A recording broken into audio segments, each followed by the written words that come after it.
তেজপুৰত কালি একেলগে স্মৃতিচাৰণ হ'ল সুধাকণ্ঠ ডক্টৰ ভূপেন হাজৰিকাৰ লগতে অমৃতকণ্ঠ জুবিন গাৰ্গৰ।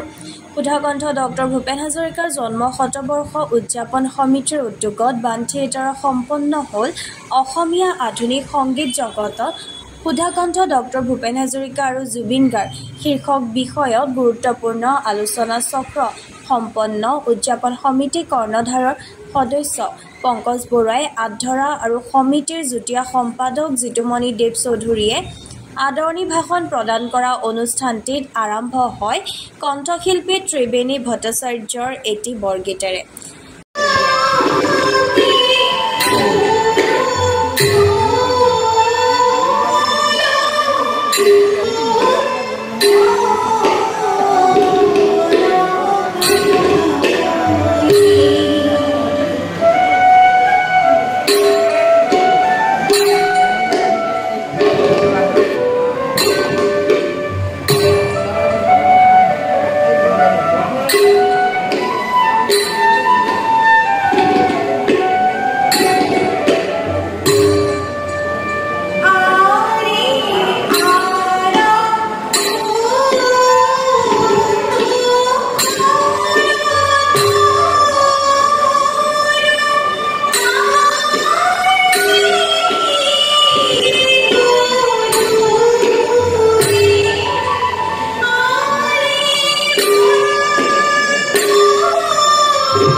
উদযাপন সমিতিৰ সভাপতি ডক্টৰ ভুৱনেশ্বৰ চহৰীয়াৰ পৌৰোহিত্যত কাৰ্যকৰী সভাপতি ধ্ৰুৱজ্যোতি দাসে বিশেষ আসন শুৱনি কৰা আলোচনা চক্ৰৰ আৰম্ভণিতে সঞ্চালক ডক্টৰ অনিল শইকীয়াই সুধাকণ্ঠ ডক্টৰ ভূপেন হাজৰিকাৰ আৰু জুবিন গাৰ্গৰ সাংগীতিক দিশৰ ওপৰত বিশেষভাৱে আলোকপাত কৰে।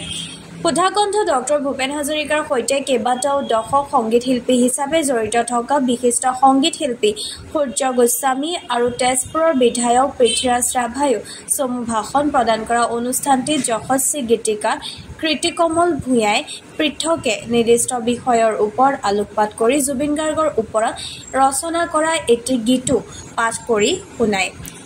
দুয়োগৰাকী শিল্পীৰ প্ৰতিচ্ছবি বন্তি প্ৰজ্বলন আৰু পুষ্পাঞ্জলি অৰ্পণেৰে আৰম্ভ হোৱা অনুষ্ঠানটিত নতুন প্ৰজন্মৰ লেখিকা তথা অধ্যাপিকা শ্ৰুতি গোস্বামী সুধাকণ্ঠ ডক্টৰ ভূপেন হাজৰিকা আৰু জুবিন গাৰ্গৰ গীতৰ বৈশিষ্ট্য আৰু মহত্ব প্ৰসংগত নিৰ্দিষ্ট বিষয়ৰ ওপৰত এনেদৰে আলোকপাত কৰে।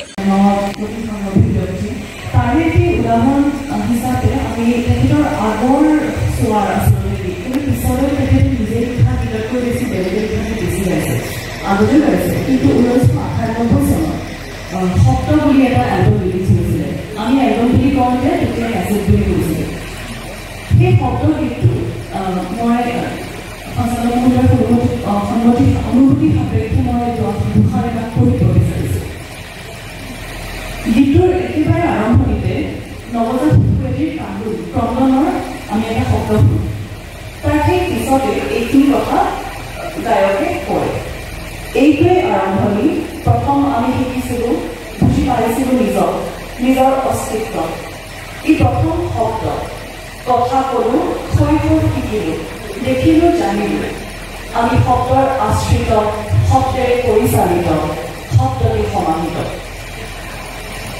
এতিয়া এই যে কথাষাৰ দেখিলে কৰে যে আমাৰ জন্মৰে পৰা মৃত্যুলৈকে শব্দ আমাৰ সকলো সময়ৰে সংগী। আমাৰ আৰম্ভণিতে এই যে শিশুৰ ক্ৰন্দন, সেয়ে আমি প্ৰথম শব্দ মানুহ এগৰাকীয়ে প্ৰথম সেই ক্ৰন্দনেই প্ৰথম শব্দ। আৰু তাৰ পিছত জীৱন আৰু ক্ষমা কৰিব জন্ম আৰু মৃত্যুৰ মাজৰ যি সময় যাক আমি জীৱন বুলি কওঁ, সেই গোটেই জীৱন পৰিক্ৰমাটো কিন্তু বিভিন্ন ধৰণৰ শব্দই এগৰাকী ব্যক্তিক এজন মানুহক সংগ দিয়ে। সেই শব্দ কেতিয়াবা কোলাহল হয়, কেতিয়াবা সেই সংগীতৰ ৰূপ লয়। কিন্তু যিয়েই নহওক লাগে শব্দ সকলো সময়তে থাকে। আৰু এইখিনিতে আচলতে মই ভাবোঁ যে যিটো শব্দৰ ব্ৰহ্ম বুলি আমি যাক কওঁ, sound is absolute, sound is God, এই ধাৰণাটো যেন কোনোবাখিনি সোমাই আছে মোৰ তেনে লাগে। কিন্তু একে সময়তে এই গীতটো কিন্তু এইখিনি কথাটো সীমিত নহয়। এই গীতটোত এহাতে যিদৰে শব্দৰ ব্ৰহ্মত্বৰ কথা কোৱা হৈছে, আনহাতে কিন্তু কোৱা হৈছে এগৰাকী সৃষ্টিশীল ব্যক্তিৰ সৃষ্টিশীলতাৰ যি যুঁজ বা বহু সময়ত তেওঁ কেনেধৰণৰ অন্তৰ্দ্বন্দ্বৰ সন্মুখীন হ'বলগীয়া হয়। এইটো একমাত্ৰ গীত নহয়, আন গীততো তেখেতে এই কথা কৈছে। এতিয়া এই গীতটোতে কিয়নো এই গীতটোত যেতিয়া গীতটো আৰম্ভ হয়, যেতিয়া গায়কে গীতটো গায়, তেতিয়া কথাখিনি হয় শব্দ যদি প্ৰেৰণা হয়, শব্দ যদি প্ৰকৃতি হয়, শব্দ আজি কিয় সংকৃত। এই যে এইখিনি কিন্তু চাউণ্ডেই নহয়, ইয়াত ৱৰ্ড বুলি আমি যাক কওঁ, দুয়োটাই সংযুক্ত হৈ আছে বুলি মই ভাবোঁ। সেয়ে এতিয়া এই গীতটোৰ ক্ষেত্ৰতে আমি ক'ব পাৰোঁ যে শব্দ যদি শক্তি হয়, আমি যদি শব্দৰ পৰা শক্তি পাওঁ, তেনেহ'লে শব্দটি সংকৃত। এই যে শব্দৰ সংবাদ হৈছে, সেয়ে হয়তো সেইগৰাকী সৃষ্টিশীল ব্যক্তিৰ মনলৈ শব্দবোৰ অহা নাই। এতিয়া এইখিনিতে শব্দ মই আকৌ এবাৰ ক'ম, কেৱল চাউণ্ড যিটো আমি